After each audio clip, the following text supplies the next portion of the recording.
ദൈവത്തെ ആരാധിക്കുന്ന കൃപ ലഭിച്ച അഭിഷിക്തന്മാരെ, ആത്മനിറവ് പ്രാപിച്ച ദൈവമക്കളെ, നസ്രായന്റെ തേജസ്സിന്റെ സാന്നിധ്യം ഈ പന്തലിന് നടുവിൽ ഇറങ്ങി വന്നിട്ട് നിനക്ക് നേരെ വിരൽ ചൂണ്ടിയിട്ട് പറയുമോ, ഇവർ ലോകക്കാരല്ലായകയാൽ ലോകം അവരെ വെറുക്കുന്നുവെന്ന്? ഒരിക്കലും പറയില്ല. അപ്പോൾ ലോകം നമ്മളെ സ്നേഹിക്കണമെങ്കിൽ എന്താ വഴി? ഒറ്റ കുറുക്ക് വഴിയേ ഉള്ളൂ, ലോകക്കാരായാൽ മതി. അപ്പൊ ലോകക്കാരായി നമ്മൾ മാറുന്നതിന്റെ ലക്ഷണം എന്താണ്? ലോകം നമ്മളെ സ്നേഹിച്ചു തുടങ്ങുന്നതിന്റെയാണ്. രാഷ്ട്രീയ മേഖലയിലെ ഉന്നതാധികാരികളും മതത്തിന്റെ കടിഞ്ഞാണ് പിടിക്കുന്നവരും കുമ്പനാട് ഹെബ്രോൻ ഗ്രൗണ്ടിൽ വേർപെട്ട ദൈവമക്കളുടെ ചെങ്ങാത്തം സ്വീകരിച്ചു വന്ന് ഹൃദം വെച്ച് പ്രൈസ് ദ ലോർഡ് പറയുമ്പോൾ നമുക്കൊരു കാര്യം മനസ്സിലാക്കാൻ കഴിയണം. നമ്മൾ എവിടെ തെറ്റി? നാം ലോകക്കാരായി എന്നതിന്റെ തെളിവാണ്. എന്നാൽ ലോകം തനിക്ക് സ്വന്തമായവരെ സ്നേഹിച്ചുകൊണ്ടിരിക്കുന്നു. എന്നാൽ ഒറ്റയ്ക്ക് നിൽക്കേണ്ടി വന്നാലും, ജീവൻ അർപ്പിക്കേണ്ടി വന്നാലും, രക്തമൊഴിക്കേണ്ടി വന്നാലും, കത്തിച്ചു വെച്ച സ്ഥാനത്ത് എരിഞ്ഞമരുന്ന മെഴുകുതിരിയെ പോലെ ഈ ലോകത്തിനെതിരെ ഞാൻ ഒറ്റയ്ക്ക് നിൽക്കുമെന്ന് പറയാൻ സമർപ്പണമുള്ള ഒരു കൊച്ചുകൂട്ടത്തെ ദൈവം ഇതിനകത്ത് അന്വേഷിക്കുന്നു. Glory, hallelujah. ലോകക്കാരെ ലോകം സ്നേഹിക്കും. വെറുക്കാത്തതിന്റെ കാരണം നാം ലോകക്കാരായി മാറിക്കൊണ്ടിരിക്കുന്നു. ഞാൻ ചോദിക്കട്ടെ, എല്ലാ മതവിഭാഗങ്ങൾക്കും അവരവരുടെ വ്രതമില്ലേ? നമ്മൾ ആരാ? നമ്മൾ വ്രതസ്ഥരാണോ?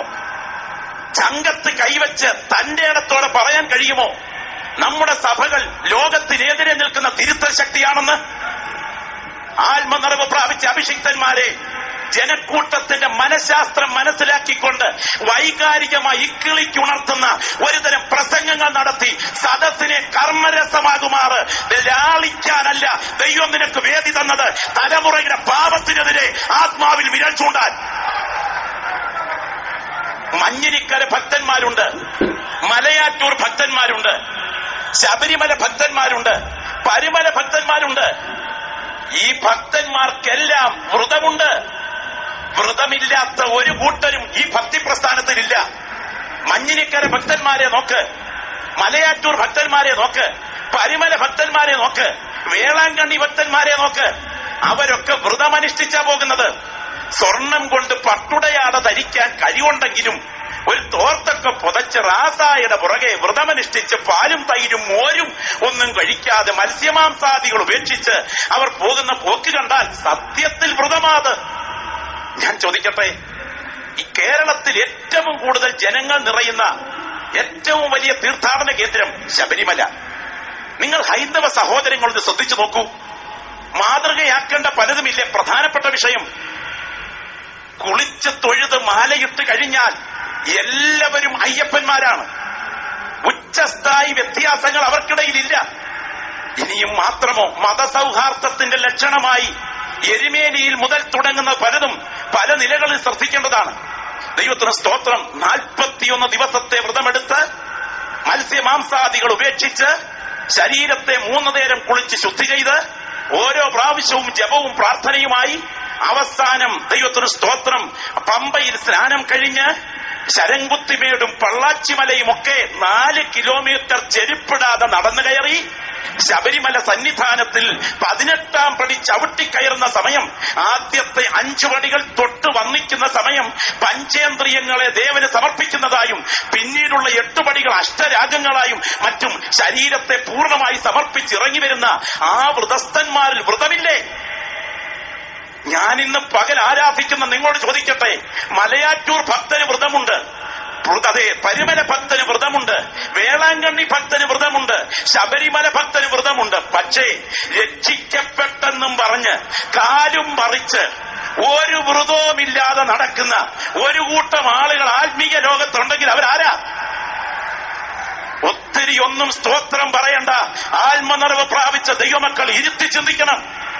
അപ്പോ ചില ജീൻസൊക്കെ വലിച്ചു കയറ്റി, ചില ബെന്യനൊക്കെ വലിച്ചിറക്കി, അമ്പോ എങ്ങനെ ഇതിനകത്ത് കയറിപ്പറ്റി അപ്പോ എന്ന് പരമാർത്ഥികൾ നെഞ്ചത്ത് കൈവച്ച് ചിന്തിക്കുമ്പോഴും തലകുലുക്കി കഴിയുന്ന ചില ഹൈടെക് കൊച്ചമ്മമാരുടെ നീക്കത്തിനും ആരാധനയ്ക്ക് നേതൃത്വം നൽകുന്ന അഭിഷിക്ത വ്രതസ്ഥരല്ലാതെ ഈ സമൂഹത്തെ കട്ടഴിച്ചു വിട്ടാൽ ഇതിന്റെ പുറകിൽ ദൈവത്തിന്റെ കരം ചലിക്കും. ഇത് സംഘത്തിന് തൊഴുകുന്നതല്ല, ഒരു വ്രതസ്ഥരുടെ സംഘമാണ്. ഹംദൽ ഘടകനാദികൾ ഘടക രൗദരാധികനയാരക. ഒറ്റയ്ക്ക് നിൽക്കേണ്ടി വന്നാലും, ജീവൻ അർപ്പിക്കേണ്ടി വന്നാലും, രക്തമൊഴിക്കേണ്ടി വന്നാലും, ഞാൻ പിടിച്ച പ്രമാണത്തിന് വേണ്ടി ഊർദ്ധശ്വാസം അസ്തമിക്കുന്നത് വരെ ബലത്തോടെ നിൽക്കുമെന്ന് പറയാൻ സമർപ്പണമുള്ള ഒരുപറ്റം വൃതസ്ഥന്മാരെ, പൂർണ്ണതയിലേക്ക് വളരുന്ന ഒരുപറ്റം വിശുദ്ധന്മാരെ ദൈവം ഇതിനകത്ത് അന്വേഷിക്കുന്നു. പരിശുദ്ധാത്മാവ് ഇന്ന് പകൽ പറയുന്നു, ആയിരക്കണക്കിന് മഹത്തുക്കൾക്ക് ബാബിലോണിൽ ഒരു വിരുന്നൊഴുക്കി. പ്രമുഖനായിരുന്നു ദാനിയേൽ. ഇൻവിറ്റേഷൻ കാർഡ് കിട്ടാൻ സാധ്യതയുണ്ടോ? സാധ്യതയുണ്ട്. കൂട്ടുകാർ ചോദിച്ചു കാണും, ദാനിയേലേ നിനക്ക് ഇൻവിറ്റേഷൻ കാർഡ് കിട്ടിയില്ലേ? ദാനിയേൽ പറഞ്ഞു കാണും, കിട്ടാഞ്ഞതല്ലടാ, ഞാൻ പ്രാപിച്ച ദൈവകൃപയോടും എന്റെ ദൈവത്തോടും കൂടെ മുട്ടുമടക്കാൻ കഴിയാത്ത ബാബിലോണിലെ ലയൺസ് ക്ലബ് എനിക്ക് വേണ്ട. ഇന്ന് പകൽക്കാലം പറയട്ടെ, ലോകത്തിന്റെ ചെങ്ങാത്തം കൈനീട്ടി വാങ്ങി നിന്നെയും കൂടെ പാർലമെന്റിൽ അംഗമാക്കുമെന്ന് പറഞ്ഞ് ദൈവകൃപ പുറങ്കാല് കൊണ്ട് ചവിട്ടിയെറിഞ്ഞ് രാഷ്ട്രീയത്തിന്റെ മുഖം മൂടി ധരിച്ച് നീ മുൻപോട്ട് പോയാൽ ഇവിടുത്തെ ക്ലബിൽ നീ അംഗമായിരിക്കും, ദൈവത്തിന്റെ ലിസ്റ്റിൽ നീ ഇല്ലായിരിക്കും. എന്നാൽ വിശുദ്ധിക്ക് വേണ്ടി നീ ഒറ്റയ്ക്ക് മാറി മുട്ടുമടക്കിയാൽ, വെളിപ്പാടുകൾ വ്യാഖ്യാനിക്കാൻ ബാബിലോണിലെ കൊട്ടാരത്തിൽ നിന്നെ വിളിച്ചുകൊണ്ടുവരുന്ന സമയമുണ്ട് എന്ന് തിരിച്ചറിയുന്ന ദൈവമക്കൾ ലോകത്തിന് എതിരെ നിൽക്കാൻ ദൈവം വിളിച്ചിരിക്കുന്നു. എത്ര പ്രിയപ്പെട്ടവർ പറയും, എനിക്ക് ലോകത്തിനെതിരെ നിൽക്കണം, എനിക്ക് ലോകത്തിനെതിരെ നിൽക്കണം. ഒത്തിരി പറയാനുണ്ടെങ്കിലും സമയം അവസാനിച്ചു. ഇന്ന് പകൽ കണ്ണുകൾ കർത്താവിങ്കിലേക്കൊന്ന് ഉയർത്തിക്കാട്ടെ, ആ കരങ്ങൾ കർത്താവിങ്കിലേക്കൊന്ന് ഉയർത്തിപ്പിടിച്ചാട്ടെ. ഒരു വായും അടഞ്ഞിരിക്കരുത്, ഒരു നാവും പൂട്ടിയിരിക്കരുത്. എന്താ ദൈവം നിന്നിൽ ആഗ്രഹിക്കുന്ന ഈ സമർപ്പണമെന്നറിയാമോ? സമർപ്പണമെന്നറിയാമോ? പരിശുദ്ധാത്മാവ് ഇന്ന് പകൽ പറയുന്നു, സമർപ്പണത്തിന്റെ ആത്മാവിലേക്ക് ദൈവം നിന്നെ നടത്താനായിട്ട് ആഗ്രഹിക്കുന്നു. അഭിഷേകത്തിന്റെ ചൈതന്യം ഈ സഭാരാധനയിൽ, ഈ ആത്മീയ ശുശ്രൂഷയിൽ ഒഴുകിയിറങ്ങുമ്പോൾ, ഏറ്റവും പുറകു മുതൽ മുൻപിൽ വരെ ദൈവസാന്നിധ്യം വ്യാപരിച്ചുകൊണ്ടിരിക്കുമ്പോൾ, ഈ ലോകത്തിലെ സകലന്റെക്കാളും ഈ ലോകത്തിനെതിരെ ഒറ്റയ്ക്ക് നിന്ന് പൊരുതി, പാപത്തിനെതിരെ പടപൊരുതി, കത്തിച്ചു വെച്ച സ്ഥാനത്ത് എരിഞ്ഞമരുന്നൊരു മെഴുകുതിരിയെ പോലെ നാഥന്റെ തിരുമാർവിൽ എരിഞ്ഞമരാൻ എന്നെ ഞാൻ ഏൽപ്പിക്കുന്നു എന്ന് പറയുന്ന ഒരുപറ്റം അഭിഷിക്തന്മാരെ ഇന്ത്യൻ പെന്തക്കോസ്ത് ദൈവസഭയ്ക്കകത്ത് ഈ 21ാം നൂറ്റാണ്ടിൽ ദൈവം അന്വേഷിക്കുന്നു. ഞാൻ ചോദിക്കട്ടെ, ഒരു കൊച്ചു കാര്യം ഞാൻ ചോദിക്കട്ടെ. നമ്മുടെ ആളുകൾ പലരും ആഭരണം ധരിക്കണോ ധരിക്കണ്ടായോ എന്ന വിഷയത്തിൽ ഇന്ന് മത്സരത്തിനല്ലേ? ചില ആളുകൾക്ക് ധരിപ്പിച്ചേ പറ്റൂ.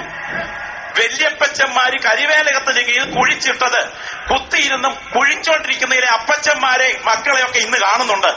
എന്നാൽ ഒരു വസ്തുത ഞാൻ പറയാം, പ്രാപിച്ച ദൈവകൃപയുടെ വെളിച്ചത്തിൽ വിലയിരുത്തുന്ന ആത്മനിറവ് പ്രാപിച്ച ദൈവമക്കളെ, ഇന്ത്യൻ പെന്തക്കോസ്ത് ദൈവസഭയിലെ ദർശനവും അറിവും അധികമില്ലാത്ത കുറെ പഴയ പിതാക്കന്മാർ ഒരുമിച്ച് കൂടി കൈയടിച്ചപ്പോൾ ദിവാൻകുട്ടിയിൽ നിന്ന് പകർന്നു കിട്ടിയ അബദ്ധമാണ് ഈ വേർപെട്ട ഉപദേശമെന്ന് വിചാരിക്കരുത്. തെളിവ് പറയാൻ എനിക്ക് നിരവധി കാര്യങ്ങളുണ്ട്.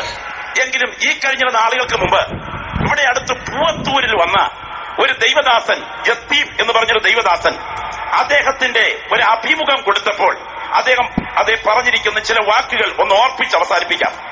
അദ്ദേഹത്തിന്റെ അഭിമുഖത്തിന്റെ ഒരു പേപ്പറാണിത്. അതിൽ അദ്ദേഹം കൊടുത്തിരിക്കുന്ന അഭിമുഖം ഇങ്ങനെയാണ്: തന്റെ സഭാംഗങ്ങളിൽ ആരും തന്നെ വെഡിങ് റിംഗ് ഉൾപ്പെടെ യാതൊരുവിധ ആഭരണവും ധരിക്കയില്ല. സഭയിലെ സ്ത്രീകളിൽ ഒരുത്തൻ പോലും പാൻസ് ഇടുവാൻ അനുവദിക്കയില്ല. പുരികം പ്ലക്ക് ചെയ്യുക, നഖം പോളിഷ് ചെയ്യുക, ലിപ്സ്റ്റിക് ഇടുക എന്നിവയൊന്നും തന്നെ അനുവദനീയമല്ല. തന്റെ 8 മക്കളിൽ മൂത്ത മകൻ മുടി ഡൈ ചെയ്തു എന്ന ഏക കാരണത്താൽ അവനെ സഭയിൽ നിന്ന് ശുശ്രൂഷകനായി ഞാൻ പുറത്താക്കി. എങ്ങനുണ്ട്? ആത്മനിറവ് പ്രാപിച്ച ദൈവമക്കൾ ഓർക്കണം, 800 അംഗങ്ങളുള്ള ഒരു പെന്തക്കോസ്ത് സഭ ജർമ്മനിയിലുണ്ട്. സായിപ്പിന്റെ സഭയാ. അവിടെ പുരികം പ്ലക്ക് ചെയ്യാൻ പോലും അനുവദിക്കാത്ത വസ്ത്രധാരണത്തിൽ പവിത്രത സൂക്ഷിക്കുന്ന സംഘം അവിടെ ഉണ്ടെന്ന്. ഞാൻ ചോദിക്കട്ടെ, നിത്യതയുടെ തീരത്ത് ഈ ദൈവദാസനും സഭയും പുനരുത്ഥാന ശരീരത്തിൽ അവിടെ എത്തുമ്പോൾ വേദവ്യാഖ്യാനം കൊണ്ട് പുത്തൻ പ്രസംഗം നടത്തുന്ന നേതാക്കന്മാർ എങ്ങനെ നിൽക്കും? എന്നാൽ ഇന്ന് പകൽ ഒറ്റയ്ക്ക് നിൽക്കേണ്ടി വന്നാലും ബാലിന് മുട്ടുമടക്കാത്ത ചിലരെ അവിടെവിടങ്ങളിൽ ദൈവം വെച്ചിട്ടുണ്ട് എന്ന് വിശ്വസിക്കുന്ന ദൈവമക്കൾ ആത്മകണ്ണുകൾ കൊണ്ട് കണ്ടിട്ട് ഇതിനെതിരെ നിൽക്കണം. ഒറ്റയ്ക്ക് നിൽക്കേണ്ടി വന്നാലും ഇതിനെതിരെ നിൽക്കണം. ഈ കഴിഞ്ഞ ദിവസം ദൈവത്തിന് സ്തോത്രം, ഒരു പുസ്തകം വായിച്ചപ്പോൾ എന്നെ അത്ഭുതപ്പെടുത്തി. പുരികം പ്ലക്ക് ചെയ്യുന്നത് എവിടെ നിന്ന് വന്നതാ? 207 അസ്ഥികൾ ശരീരത്തിലുണ്ട്. അതിൽ 3 പ്രധാനപ്പെട്ട അസ്ഥികൾ നിറഞ്ഞതാണ് കണ്ണിന്റെ മുകൾ ഭാഗം. അതിൽ വെയില് കൂടുന്ന സമയത്ത് റബ്ബർ തൈക്ക് തടമിടുന്നത് പോലെ ശരീരത്തിന്റെ ഊഷ്മാവ് ക്രമീകരിക്കുന്ന പ്രധാന ഭാഗമാണ് തലമുടിയുടെ താഴെ പുരിയക്കൊടി എന്ന് പറയുന്ന പ്രധാനപ്പെട്ട ഭാഗം. അത് ചൂട് നിയന്ത്രിക്കുന്ന ഭാഗമാണ്. സ്തോത്രം. ശരീരത്തിനകത്ത് ചൂട് നിയന്ത്രിക്കത്തക്ക വിധത്തിൽ പ്രധാനമായി ആ പുരിയക്കൊടി ദൈവം സെറ്റ് ചെയ്തിരിക്കുകയാണ്. എന്നാൽ സോതോമ്യ പാപം വർദ്ധിച്ച സമയം തിരുവഴുത്തിൽ പൗലോസിന്റെ റോമൻ ഭാഷയിൽ പറഞ്ഞിരിക്കുന്നത് പോലെ സ്ത്രീയോട് അവരക്ഷണമായത് പെരുമാറിയപ്പോൾ പരസ്പര ആകർഷണത്തിന് വേണ്ടി തലമുടിയുടെ താഴെ പുരികം പ്ലക്ക് ചെയ്ത് തെളിയിക്കുന്ന രീതി അവിടെ ഉണ്ടായിരുന്നു. യൂറോപ്പിൽ സോതോമ്യ പാപമെന്ന ലെസ്ബിയൻ ഗേ മ്ലേച്ഛതകൾ ഉയർന്നപ്പോൾ തലമുടിയുടെ താഴെ പുരികം വല്ലാത്ത നിലയിൽ പ്ലക്ക് ചെയ്യുന്നത് വന്നത് 70കളിൽ ബ്യൂട്ടി പാർലറുകൾ ഏറ്റെടുത്ത് ഇന്ന് പെന്തിക്കോസ്റ്റ് കൊച്ചമ്മമാരും ഏറ്റെടുത്ത് ഹല്ലേലൂയയും ഗ്ലോറിയും പറയുമ്പോൾ ഉറവ എവിടാണെന്ന് കാണാൻ വിളിക്കപ്പെട്ട ദൈവമക്കൾ അശുദ്ധമായതൊന്നും തുടരുതെന്നാണ് കരുതിയിരിക്കുന്ന വചനത്തിൽ എഴുതിയിരിക്കുന്നതെങ്കിൽ ആത്മനിറവ് പ്രാപിച്ച ദൈവമക്കളെ, ഈ തലമുറയ്ക്കെതിരെ നിൽക്കാൻ ഇന്ന് പകൽ എത്ര പേർ ദൈവസന്നിധിയിൽ സമർപ്പിക്കും? ഒരു നിമിഷം ഒന്ന് എഴുന്നേറ്റാട്ടെ. കരങ്ങൾ കർത്താവിങ്കിലേക്കൊന്ന് ഉയർത്തിപ്പിടിച്ചേ. ആ കരങ്ങൾ കർത്താവിങ്കിലേക്കൊന്ന് ഉയർത്തിപ്പിടിച്ചേ.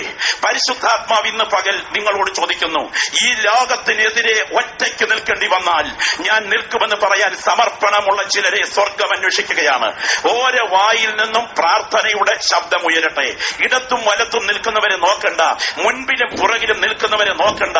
വായി തുറന്ന ദൈവസന്നിധിയിൽ ഹൃദയംഗമമായി പ്രാർത്ഥിച്ചു തുടങ്ങി. ഞാൻ കർത്താവേ, ഈ ലോകം മോഹത്തിനു വേണ്ടി ശരീരത്തെ രൂപവൽക്കരിക്കുകയല്ല, അവരുടെ മുൻപിൽ എന്റെ ജഡത്തെ പ്രദർശിപ്പിക്കുകയല്ല, എന്റെ ശരീരത്തിന്റെ ഉടമസ്ഥാവകാശം ബലിപീഠത്തിൽ യാഗമാക്കിക്കൊണ്ട് നന്മയും പ്രസാദവും പൂർണ്ണതയുമുള്ള ദൈവഹിതത്തിനായി ഈ ശരീരത്തെ ഞാൻ സമർപ്പിക്കുന്നു.